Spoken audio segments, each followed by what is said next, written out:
당신은 믿을 수 있습니까? 중국이 2000년간 숨겨온 비밀이 하버드에서 폭로되었습니다.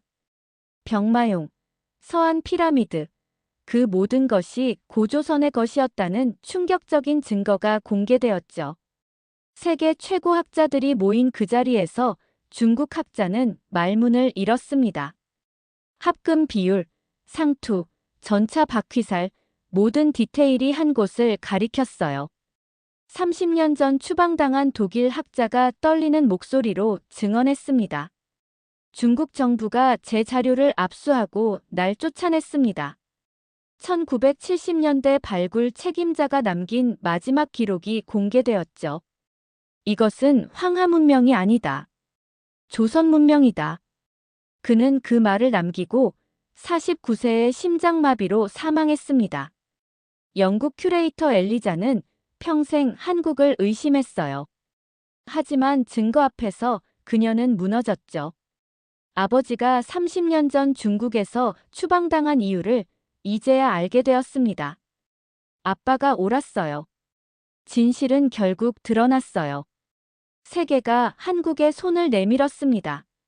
하버드, 옥스퍼드, 베를린이 한 목소리로 외쳤죠.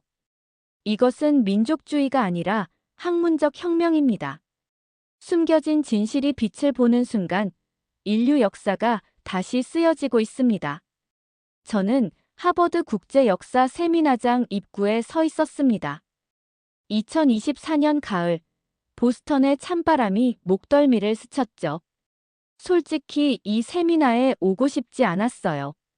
중국 학자들이 주최하는 행사라는 걸 알았거든요. 하지만 대형 박물관 측에서 데이터 분석 전문가로서 객관적 시선이 필요하다며 저를 보냈습니다. 입구부터 분위기가 심상치 않았어요. 붉은 현수막에 금색 한자가 새겨져 있었죠. 황하 문명, 인류의 시원을 찾아서라는 문구였습니다. 저는 코웃음을 쳤어요. 또 시작이구나 싶었죠. 중국은 늘 이런 식이었으니까요. 자기들이 최초라고, 자기들이 중심이라고 외치는 게 이제는 지겹기까지 했습니다. 세미나장 안으로 들어서자 200여 명의 청중이 자리를 채우고 있었어요. 대부분 중국 유학생들이었죠. 그들의 눈빛에서 묘한 긴장감이 느껴졌습니다. 마치 무언가를 증명하려는 듯한 공격적인 에너지 같은 거였어요. 저는 뒷자리에 조용히 앉았습니다. 관찰자로 남고 싶었거든요. 장희민 교수가 단상에 올랐어요. 서한고고학연구소 소장이라는 그는 자신만만한 표정으로 마이크를 잡았죠. 오늘 여러분께 인류 문명의 진실을 보여드리겠습니다. 라는 말로 시작했어요. 그의 목소리는 카랑카랑했고 몸짓은 과장되었죠. 전형적인 중국식 선전 방식이었습니다. 스크린에 서한 피라미드 사진이 떴어요. 거대한 토분이었죠. 장이밍은 이것이 인류 최초의 문명 유적이라고 단언했습니다. 그리고는 한국 이야기를 꺼냈어요. 한반도의 고조선 신화는 우리 중국 문명의 그림자에 불과하다는 말이었죠. 순간 제 귀를 의심했습니다. 청중석에서 웅성거림이 일었어요. 한국 유학생 몇 명이 자리에서 몸을 일으키려 했지만 옆 사람들이 제지했죠. 저는 그 광경을 보며 속으로 생각했습니다. 역시 한국인들은 민족주의적이야. 학술 토론에서도 감정적으로 반응하잖아. 그런데 묘하게 불편했어요. 장이밍의 말투가 학술적 주장이라기보다는 정치적 선언에 가까웠거든요. 그는 한국은 역사를 과장하는 버릇이 있다며 비웃었습니다. 청중석 중국 학생들이 박수를 쳤어요. 저는 팔짱을 꼈죠. 이건 학회가 아니라 정치 집회 같았습니다. 스크린에 병마용 사진이 나타났어요. 장이밍은 이 모든 것이 순수한 중원 문명의 산물이라고 강조했죠. 그러면서 한국 학자들이 병마용에 고조선의 영향이 있다고 주장한다며 조롱했습니다. 이것이 바로 민족주의적 망상입니다. 라는 말과 함께요. 그 순간 제 머릿속에 아버지 얼굴이 떠올랐어요. 아버지는 20년 전 중국에서 연구하다 추방당했죠. 정확히 말하면 학술 비자 갱신 거부라는 이유였지만 사실상 쫓겨난 거였습니다. 아버지는 돌아오신 후 몇 년간 우울증에 시달렸어요. 내가 본 것들을 아무도 믿지 않는다며 괴로워하셨죠. 저는 어릴 때부터 아버지를 안타깝게 봤습니다. 음모론에 빠진 학자처럼 보였거든요. 그래서 저는 다짐했죠. 절대 아버지처럼 되지 않겠다고. 데이터만 믿겠다고. 증명되지 않은 건 믿지 않겠다고요. 장이밍이 발표를 마치자 박수가 쏟아졌습니다. 저는 박수를 치지 않았어요. 대신 노트북을 열어 그가 제시한 자료들을 검색하기 시작했죠.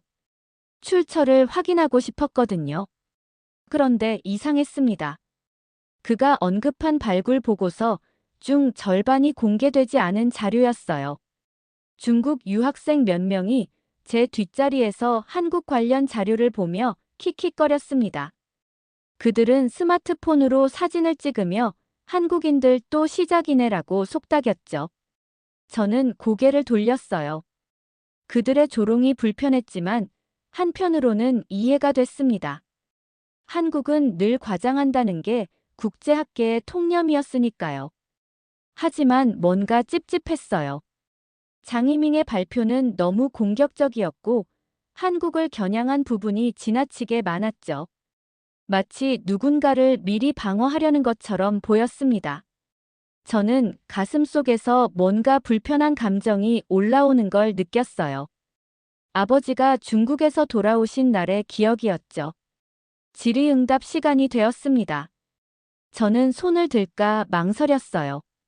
출처를 물어보고 싶었거든요. 하지만 그러면 제가 한국 편을 드는 것처럼 보일까봐 두려웠습니다. 저는 그냥 중립적인 관찰자로 남고 싶었어요. 그때 한국 학자 한 명이 조용히 손을 들었습니다. 그는 60대쯤 되어 보였고 회색 정장을 입고 있었죠. 침착한 표정이었어요. 장이밍이 마지못해 그에게 발언권을 주었습니다. 세미나장 공기가 팽팽해졌어요. 저는 숨을 죽이고 그 한국 학자를 바라봤습니다. 한국 학자가 천천히 일어섰습니다. 그의 움직임에는 서두름이 없었어요. 마치 이미 준비된 사람처럼 차분했죠. 저는 그의 이름표를 확인했습니다. 김준호, 서울대 고고학과 명예교수였어요. 장 교수님의 발표 잘 들었습니다. 김준호의 목소리는 낮고 안정적이었죠. 한 가지 궁금한 점이 있습니다. 서안 피라미드 발굴 보고서를 공개하지 않는 이유가 무엇입니까? 세미나장이 순식간에 조용해졌어요. 저는 몸을 앞으로 기울였습니다. 장이밍의 표정이 굳었어요. 보고서는 학술 절차에 따라 공개될 것입니다. 그의 대답은 기계적이었죠. 김준호는 고개를 끄덕이며 다시 물었습니다. 1970년대 발굴 이후 50년이 지났는데도 공개되지 않았습니다. 학술 절차가 50년이나 걸립니까? 청중석에서 웅성거림이 일었어요. 저는 김준호를 다시 봤죠. 이 사람은 단순히 항의하는 게 아니었습니다. 정확한 날짜와 사실을 들이대고 있었어요. 장이밍은 당황한 듯 물을 마셨습니다. 그건 중국 내부 사정이 있습니다. 내부 사정이요? 김준호의 목소리에 힘이 실렸어요. 학문은 투명성 위에 서야 합니다. 발굴 현장 사진이라도 공개할 수 있습니까? 장이밍은 대답하지 않았죠. 그 침묵이 오히려 더 많은 것을 말해주는 것 같았습니다. 저는 노트북에 메모를 치기 시작했어요. 발굴 보고서 미공개 50년. 이유 불명. 제 손가락이 떨렸습니다. 왜 떨리는지 몰랐어요. 그냥 뭔가 중요한 순간 같았거든요. 그때 청중석에서 한국 유학생 한 명이 벌떡 일어섰습니다. 이건 학술 토론이 아니라 정치 선전이잖아요. 그의 목소리는 떨렸고 얼굴은 붉어져 있었죠. 주변 사람들이 그를 제지하려 했지만 그는 계속 말했습니다. 왜 한국만 공격합니까? 증거도 없이. 세미나장이 순식간에 아수라장이 되었어요. 중국 유학생들이 야유를 보냈고 한국 유학생들이 맞서 항의했죠. 저는 그 광경을 보며 한숨을 쉬었습니다. 역시 감정적이야. 한국 사람들은 늘 이래. 하지만 김준호는 달랐어요. 그는 조용히 자리에 앉아 있었죠. 흥분하지도 끼어들지도 않았습니다. 그저 차분하게 앉아서 장이밍을 바라보고 있었어요. 그 침착함이 오히려 더 무서웠습니다. 사회자가 질서를 회복시켰어요. 항의한 유학생은 결국 경비에게 제지당해 밖으로 나갔죠. 저는 그 학생이 안쓰러웠습니다. 동시에 김준호가 궁금해졌어요. 저 나이 든 학자는 왜 저렇게 침착할 수 있을까? 김준호가 다시 발언권을 요청했습니다. 장이밍은 마지못해 허락했죠. 한 가지만 더 여쭙겠습니다. 병마용 무기의 합금 성분 분석 자료도 비공개입니까? 그의 질문은 날카로웠어요. 장이밍이 버럭 소리를 질렀습니다. 당신은 지금 중국 학계를 모욕하고 있소. 그 순간 저는 확신했어요. 뭔가 숨기고 있구나. 장이밍의 과잉 반응이 그걸 증명했죠. 김준호는 미소를 지었습니다. 모욕이 아닙니다. 학문적 질문일 뿐이죠. 투명성과 검증 가능성. 그것이 학문의 기초 아닙니까? 그의 말에 일부 서양 학자들이 고개를 끄덕였어요. 저는 가슴이 두근거렸습니다. 아버지가 중국에서 쫓겨날 때도 이런 분위기였을까? 아버지도 이렇게 질문했다가 추방당한 걸까?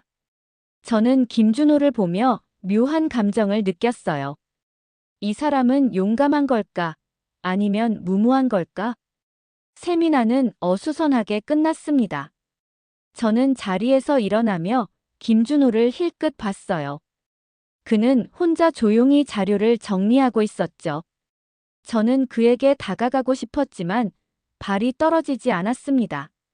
민족주의자로 보일까봐 두려웠거든요. 복도로 나오는데 중국 유학생들이 킥킥거리며 지나갔어요. 한국인들 또 망신당했네. 저는 고개를 돌렸습니다. 하지만 이상했어요. 왜 제 마음 한편이 불편한 걸까요? 다음 날 세미나가 재개되었습니다. 저는 일부러 일찍 도착했어요. 김준호가 어떤 사람인지 더 보고 싶었거든요. 그는 이미 자리에 앉아 노트북을 들여다보고 있었죠.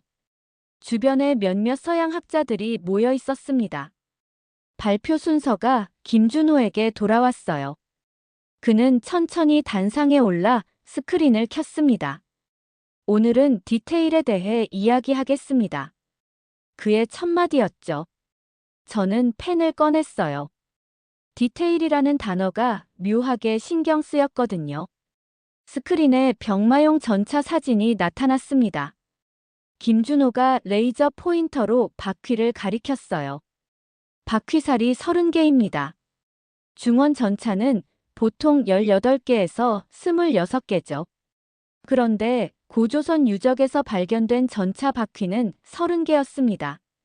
청중석이 술렁였어요. 저는 눈을 가늘게 떴습니다. 바퀴살 개수. 그게 뭐가 중요하지? 하지만 김준호는 계속했어요. 우연일 수 있습니다. 하지만 무기를 보시죠. 다음 슬라이드에 청동검이 나타났죠. 병마용에서 출토된 청동검의 합금 비율입니다. 구리 80%, 주석 18%, 납 2%. 김준호의 목소리는 담담했어요. 이것은 중원 청동기 전통과 다릅니다.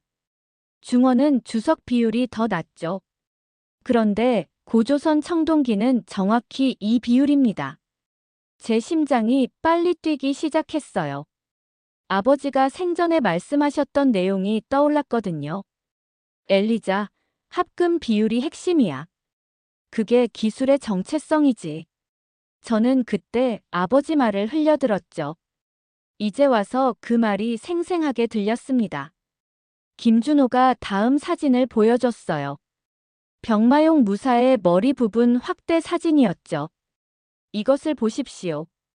상투입니다. 청중석에서 웅성거림이 커졌어요. 중원 한쪽은 상투를 하지 않습니다. 그런데 병마용 중 일부는 상투 흔적이 명확합니다.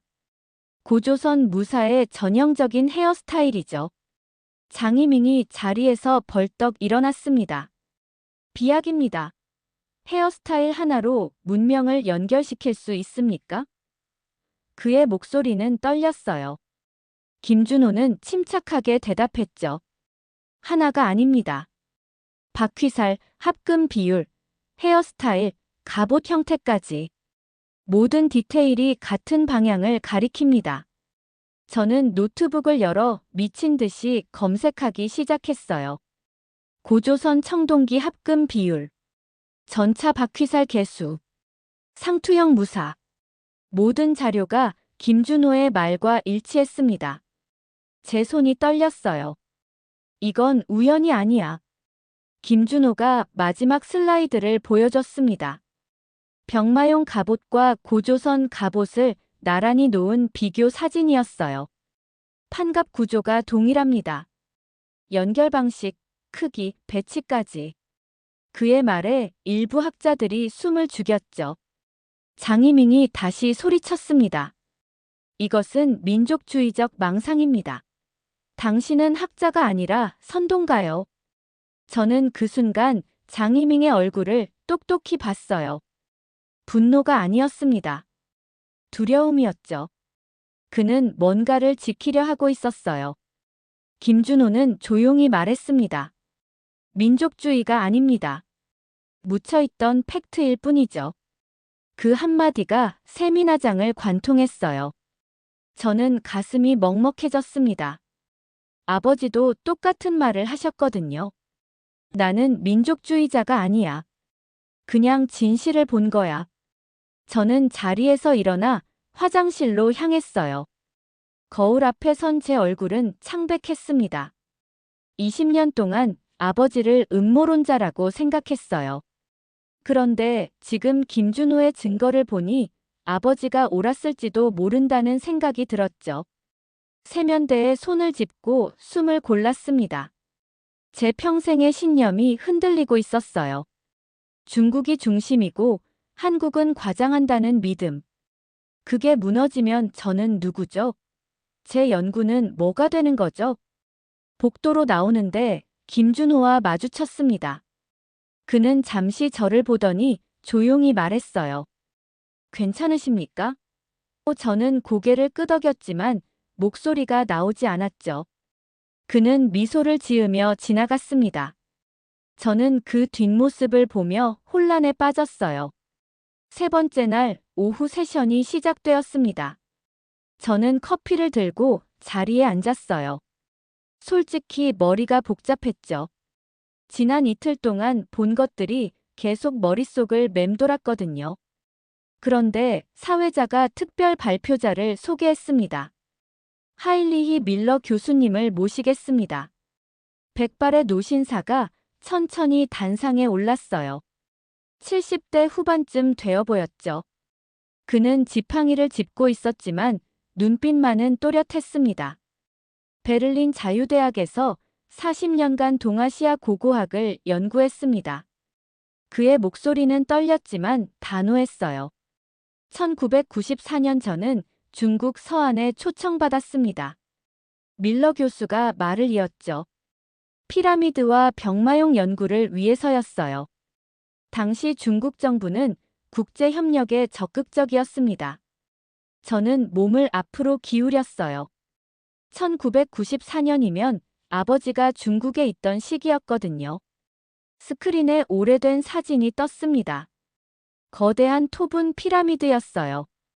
이것이 제가 1994년에 직접 촬영한 서안 백색 피라미드입니다. 청중석이 술렁였죠. 밀러 교수는 계속했어요. 발굴 허가를 받아 3개월간 작업했습니다. 그런데 이상한 점을 발견했죠. 다음 사진에는 토기 파편이 나타났습니다. 이 토기의 문양과 제작 방식이 황하 문명과 달랐어요. 오히려 한반도 북부에서 발견되는 빗살무늬 토기와 유사했습니다. 밀러의 손이 떨렸어요. 저는 중국 측 연구진에게 이 사실을 보고했죠. 제 심장이 두근거렸습니다. 아버지도 똑같은 이야기를 했었어요. 토기 문양이 다르다고, 뭔가 숨겨진 게 있다고. 저는 그때 아버지를 믿지 않았죠. 지금 밀러 교수의 입에서 똑같은 말이 나오고 있었습니다. 그 다음 날, 발굴이 중단되었습니다. 밀러의 목소리가 갈라졌어요. 이유는 듣지 못했어요. 그저 즉시 현장을 떠나라는 통보만 받았죠. 제 자료들은 모두 압수당했습니다. 카메라, 노트, 샘플까지 전부요. 청중석이 조용해졌어요. 밀러 교수가 물을 한 모금 마셨습니다. 일주일 후 저는 추방당했어요. 학술 비자가 갑자기 취소되었죠. 공항까지 호송당했습니다. 그의 눈에 눈물이 맺혔어요. 30년이 지났지만 아직도 그날이 생생합니다. 저는 눈물을 참았어요. 아버지가 중국에서 돌아오신 날이 떠올랐거든요. 공항에서 아버지를 봤을 때 완전히 다른 사람 같았죠.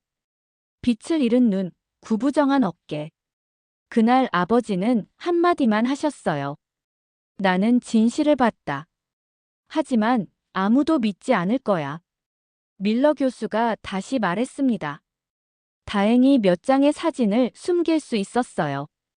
필름을 속옷에 감춰서요. 스크린에 또 다른 사진이 떴죠. 병마용 무기의 클로즈업 사진이었습니다. 이 검의 표면 처리 기술이 중원 전통과 달랐어요. 김 교수님이 어제 말씀하신 합금 비율도 제가 당시 측정한 것과 일치합니다. 장이밍이 자리에서 일어났어요. 그것은 개인적인 추측일 뿐입니다. 그의 얼굴은 붉어져 있었죠. 밀러 교수는 그를 조용히 바라봤습니다. 추측이 아닙니다. 중국 정부가 왜 저를 추방했겠습니까? 제 연구가 틀렸다면 그냥 반박하면 되는 거였어요. 그 말에 청중석이 웅성거렸습니다. 저는 손으로 입을 막았어요.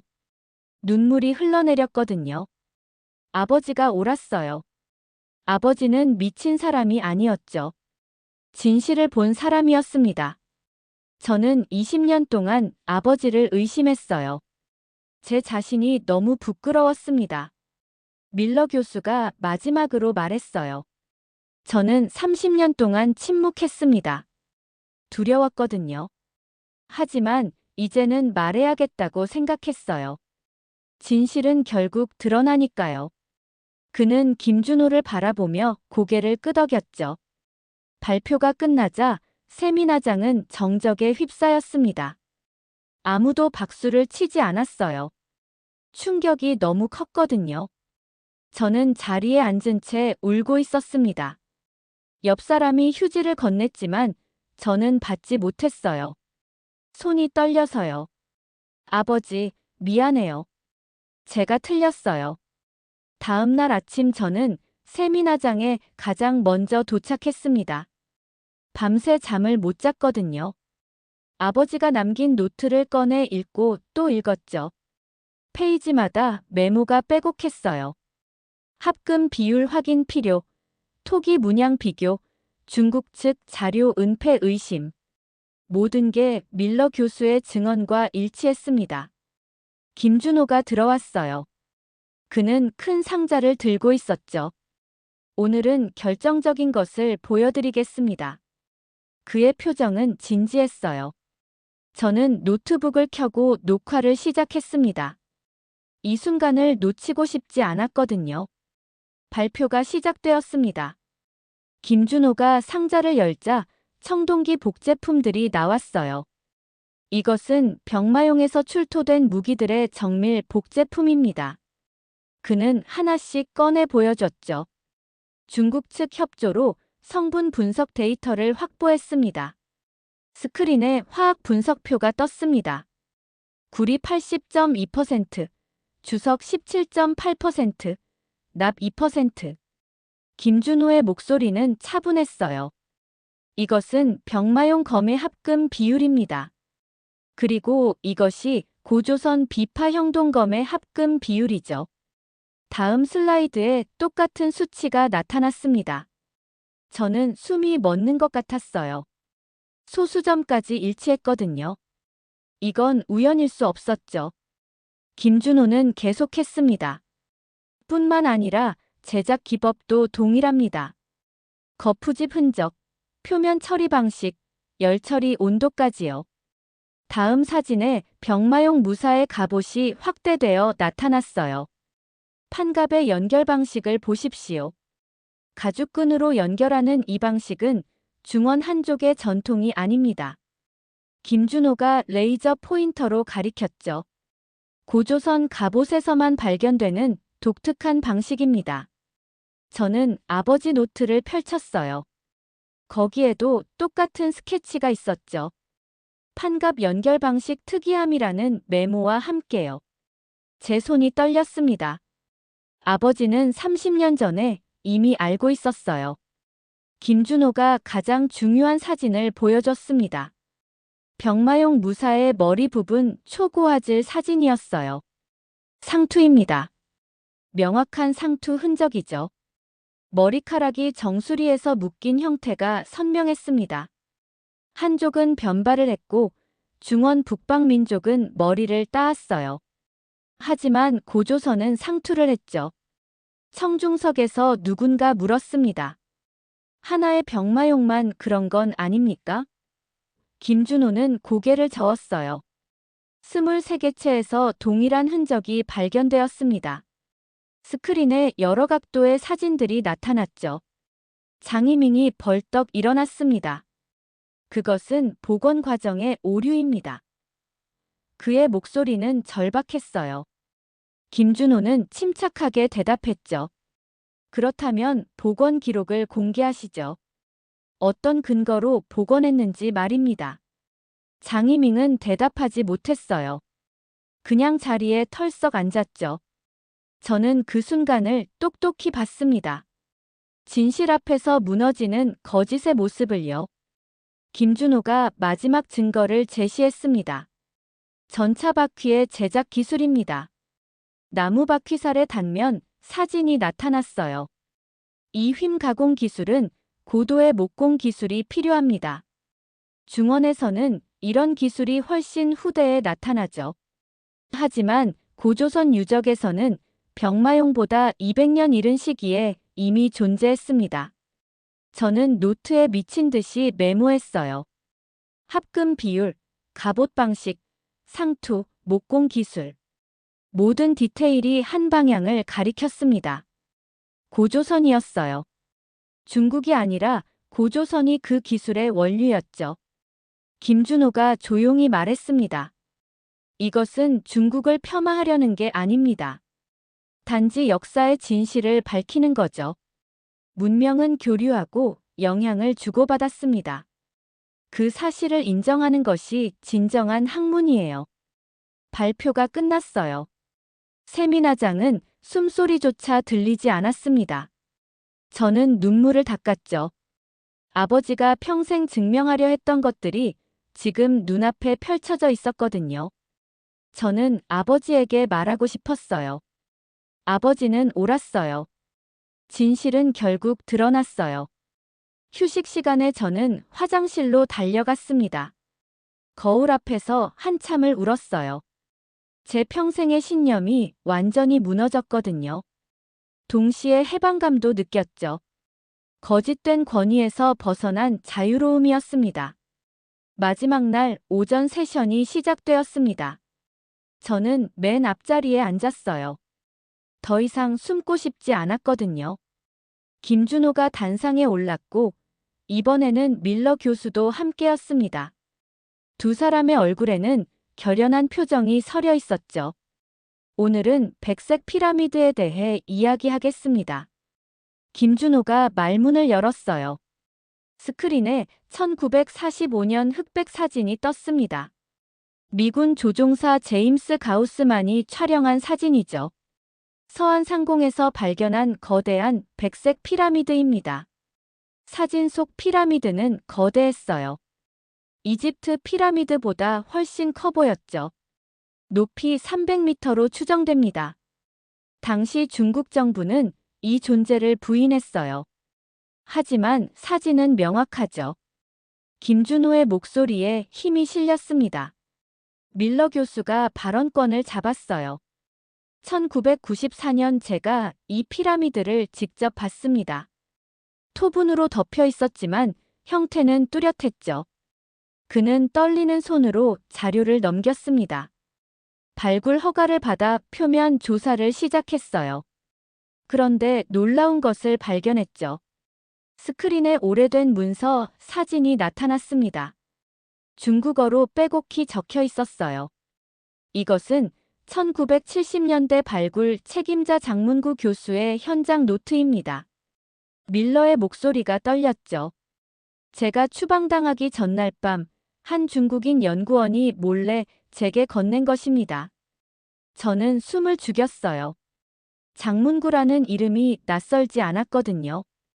아버지 노트에도 그 이름이 나왔었죠. 밀러가 페이지를 확대했습니다. 여기를 보십시오. 1973년 8월 17일자 기록입니다. 화면에 손글씨가 선명하게 보였어요. 저는 중국어를 읽을 수 있었죠. 이것은 황하 문명이 아니다. 조선 문명이다. 그 한 줄이 제 가슴을 관통했습니다. 세미나장이 술렁였어요. 김준호가 이어받았습니다. 장문구 교수는 토기와 청동기를 분석한 후 이런 결론을 내렸어요. 하지만 다음 날 발굴이 중단되었죠. 그는 다음 페이지를 보여줬어요. 이것이 마지막 기록입니다. 8월 18일자예요. 정부 지시로 발굴 중단. 모든 자료 압수. 나는 학자로서 양심을 지킬 수 없다. 짧은 문장이었지만 절망이 느껴졌습니다. 김준호가 조용히 말했어요. 장문구 교수는 그해 가을 심장마비로 사망했습니다. 49세였죠. 저는 가슴이 먹먹해졌어요. 진실을 말하다 죽은 학자. 아버지도 비슷한 고통을 겪었을 거예요. 다만 아버지는 살아남았죠. 그리고 평생 그 고통을 안고 사셨습니다. 밀러 교수가 다시 말했습니다. 저는 장문구 교수의 필체를 압니다. 1960년대 그분의 논문을 읽었거든요. 그는 두 개의 필체를 나란히 보여줬어요. 동일합니다. 이것은 위조가 아닙니다. 저는 가방에서 아버지 노트를 꺼냈어요. 그리고 한 페이지를 펼쳤죠. 거기에도 장문구 교수의 이름이 적혀 있었습니다. 장문구가 죽었다. 진실도 함께 묻혔다. 아버지의 필체는 흔들려 있었어요. 얼마나 절망했을까요? 김준호가 마지막 증거를 제시했습니다. 이것은 피라미드 내부에서 채취한 토양 샘플 분석 결과입니다. 화학 성분표가 나타났어요. 한반도 북부 토양과 성분이 유사합니다. 서한 지역 토양과는 다르죠. 장이밍이 벌떡 일어나 소리쳤습니다. 이것은 날조입니다. 불법으로 입수한 자료를 어떻게 믿습니까? 그의 얼굴은 새빨개졌어요. 하지만 그의 반박은 약했습니다. 사실을 부정하는 것이 아니라 절차를 문제 삼고 있었거든요. 밀러 교수가 조용히 말했습니다. 불법이라면 왜 30년 동안 발굴 보고서를 공개하지 않았습니까? 무엇을 숨기려는 겁니까? 그 질문에 장이밍은 대답하지 못했어요. 그냥 자리에 주저앉았죠. 김준호가 단호하게 말했습니다. 역사는 정치의 도구가 아닙니다. 진실은 은폐될 수 없어요. 백색 피라미드는 고조선 문명의 흔적을 품고 있습니다. 이것이 불편한 진실이라면 그것은 우리가 마주해야 할 진실입니다. 저는 눈물을 흘리며 박수를 쳤어요. 처음으로 박수를 쳤죠. 주변 학자들도 하나둘 일어서서 박수를 보냈습니다. 세미나장이 박수로 가득 찼어요. 진실이 승리하는 순간이었습니다. 휴식 시간에 저는 아버지에게 전화를 걸었습니다. 아빠가 옳았어요. 목이 메어 더 이상 말할 수 없었죠. 아버지는 조용히 우셨습니다. 세미나 마지막 날 오후였습니다. 공식 일정은 끝났지만 아무도 자리를 뜨지 않았어요. 복도와 로비에서 학자들이 모여 열띤 토론을 벌이고 있었죠. 저는 창가에 서서 그 광경을 바라봤습니다. 뭔가 큰 변화가 시작되고 있었어요.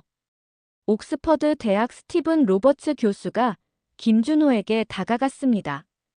공동 연구를 제안하고 싶습니다. 그의 목소리는 진지했어요. 이것은 단순히 동아시아 역사가 아니라 인류 문명사의 재해석이죠. 김준호는 조용히 고개를 끄덕였습니다. 하버드 고고학과 책임자도 합류했어요. 우리 대학에서 연구 지원을 하겠습니다. 피라미드 현장 조사부터 시작해야 할 것 같습니다. 주변에 더 많은 학자들이 모여들었죠. 프랑스, 독일, 일본 학자들까지요. 저는 그 장면을 보며 가슴이 벅차올랐어요. 세계적인 학자들이 한국 학자를 중심으로 모이고 있었거든요. 이것은 민족주의가 아니었습니다. 학문적 혁명이었죠. 밀러 교수가 제안했습니다. 국제공동연구단을 만드는 게 어떻겠습니까? 고조선 문명 복원 프로젝트라는 이름으로요. 김준호는 잠시 생각하더니 말했어요. 좋습니다. 하지만 투명성이 보장되어야 합니다. 모든 자료는 공개되고 검증되어야 해요. 그 말에 모두가 동의했습니다. 그것이 진정한 학문이죠. 로버츠 교수가 말했어요. 정치가 아니라 진실을 위한 연구여야 합니다. 저는 그들의 대화를 들으며 눈물을 닦았습니다. 이것이 아버지가 꿈꾸던 세상이었어요. 잠시 후 김준호가 저를 찾아왔습니다. 스톤 박사님. 그는 조심스럽게 말했어요. 당신도 함께 하시겠습니까? 저는 깜짝 놀랐죠. 저요? 저는 당신을 의심했는데요. 제 목소리는 떨렸습니다. 김준호는 미소를 지었어요. 의심하는 것이 학자의 본분이죠. 하지만 증거 앞에서 마음을 바꾼 것도 용기입니다. 그의 말에 저는 울컥했어요. 제 아버지가 30년 전에 당신과 같은 일을 겪었습니다. 저는 아버지를 믿지 않았어요. 이제는 믿으시죠? 김준호가 물었습니다. 저는 고개를 끄덕였어요. 네. 그리고 아버지의 명예를 회복하고 싶습니다. 김준호는 제 어깨에 손을 얹었죠. 함께 하시죠. 당신의 데이터 분석 능력이 필요합니다. 저는 가슴속에서 뭔가 무너지는 소리를 들었어요. 평생 쌓아온 신념의 벽이었죠. 중국 중심의 역사관, 한국에 대한 편견, 객관성이라는 이름으로 포장한 냉소. 그 모든 것이 무너졌습니다. 동시에 새로운 길이 열렸어요. 참여하겠습니다. 제가 말했죠. 하지만 조건이 있어요.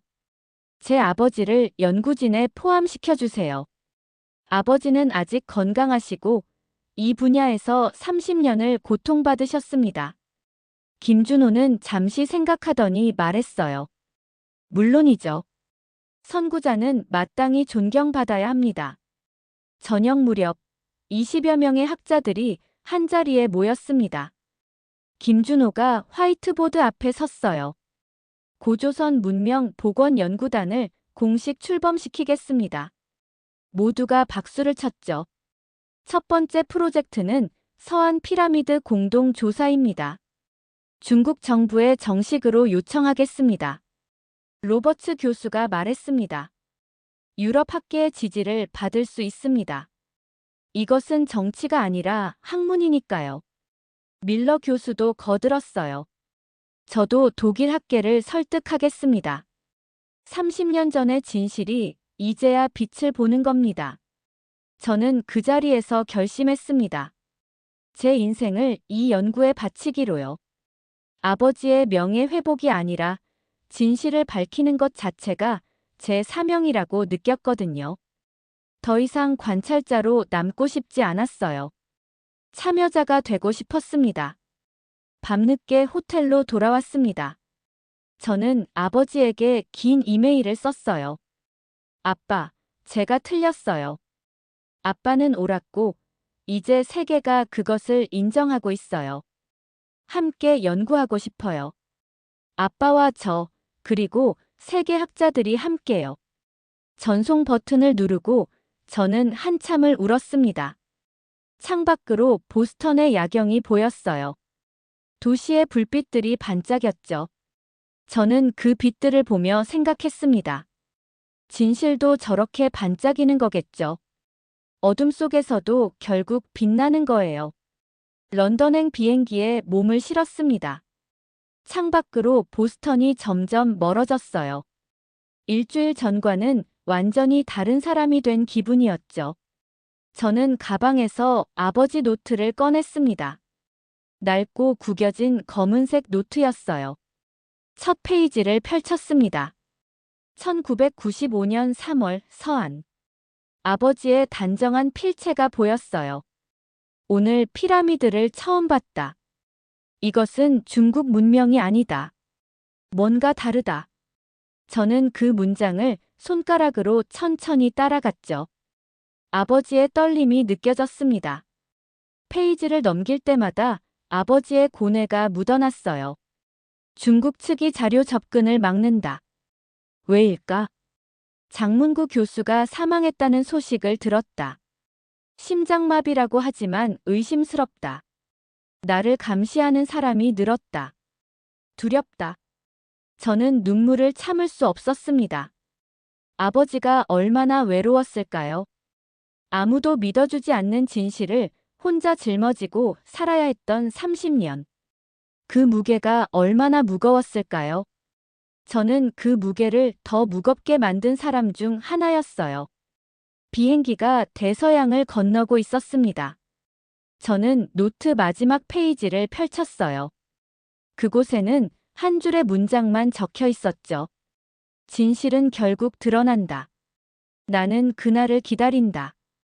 글씨가 번져 있었어요. 아버지가 울면서 쓴 것 같았습니다. 저는 노트를 가슴에 안았어요. 아빠, 그날이 왔어요. 진실이 드러났어요. 속으로 되뇌었죠. 옆자리 승객이 저를 힐끗 봤지만 신경 쓰지 않았습니다. 저는 울고 또 울었어요. 기내식 시간이었습니다. 하지만 저는 먹을 수 없었어요. 대신 노트북을 열어 연구 계획서를 작성하기 시작했죠. 고조선 문명 복원 프로젝트 1단계 데이터 분석 계획. 제 손가락이 키보드 위에서 빠르게 움직였습니다. 서한 피라미드 토양 샘플 재분석, 병마용 무기 3D 스캔 데이터 확보, 고조선 유적 발굴 보고서 종합 데이터베이스 구축. 해야 할 일들이 산더미처럼 쌓여 있었어요. 하지만 두렵지 않았습니다. 오히려 설렜죠. 저는 김준호 교수에게 이메일을 보냈습니다. 런던 도착 후 바로 작업 시작하겠습니다. 아버지와 함께 데이터 분석팀을 꾸리겠습니다. 전송 버튼을 누르는 순간 제 인생의 새로운 챕터가 시작되는 기분이었어요. 창밖으로 해가 떠오르고 있었습니다. 대서양 위로 펼쳐진 황금빛 일출이었죠. 저는 그 빛을 보며 생각했어요. 고조선도 이렇게 빛났을 거예요. 오랜 어둠 속에 묻혀 있었지만 이제 다시 빛을 보는 거죠. 스튜어디스가 물었습니다. 괜찮으세요? 제 눈이 빨갛게 부어 있었거든요. 저는 고개를 끄덕이며 미소 지었어요. 네, 괜찮아요. 아니, 괜찮은 정도가 아니에요. 정말 좋아요. 그녀는 의아한 표정으로 지나갔죠. 비행기가 런던에 착륙했습니다. 저는 짐을 챙기며 마음속으로 다짐했어요. 이제 제 삶은 한국과 함께 갑니다. 고조선의 진실을 밝히는 것이 제 사명이에요. 아버지의 명예를 회복하는 것을 넘어 인류 역사의 진실을 되찾는 거죠. 공항 도착 게이트를 빠져나왔습니다. 그곳에 아버지가 서 계셨어요. 휠체어에 앉아 계셨지만 눈빛만큼은 또렷했죠. 저는 달려가 아버지를 껴안았습니다. 아빠, 미안해요. 정말 미안해요. 아버지는 제 머리를 쓰다듬으며 말씀하셨어요. 이제 됐다. 넌 잘했어. 아버지의 목소리는 떨렸지만 따뜻했죠. 이제 함께 가자. 우리가 함께 진실을 밝히는 거야. 우리는 함께 공항을 빠져나왔습니다. 런던의 아침 공기가 상쾌했어요. 저는 하늘을 올려다봤죠. 구름 사이로 햇빛이 쏟아지고 있었습니다. 마치 고조선의 빛이 다시 세상을 비추는 것 같았어요. 택시 안에서 저는 아버지 노트를 펼쳐 보여드렸습니다. 아빠가 쓴 이 모든 것들이 맞았어요. 세계가 이제 인정하고 있어요. 아버지는 노트를 쓰다듬으며 눈물을 흘리셨죠. 30년을 기다렸다. 드디어 왔구나. 저는 창밖을 바라보며 생각했습니다. 진실은 결국 드러나요. 시간이 걸릴 뿐이죠. 고조선의 빛은 2000년 동안 묻혀 있었지만 이제 다시 빛납니다. 그리고 저는 그 빛을 세상에 전하는 사람이 되기로 했어요. 제 새로운 삶이 시작되었습니다. 한국과 함께, 진실과 함께요. 진실은 시간이 걸려도 결국 드러납니다. 엘리자와 그녀의 아버지처럼 우리 모두는 진실을 기다리는 사람들이죠. 이 이야기가 의미 있으셨다면 구독과 좋아요로 응원해주세요. 여러분의 작은 관심이 묻혀있던 역사를 세상에 알리는 힘이 됩니다. 다음 이야기에서 또 만나요. 감사합니다.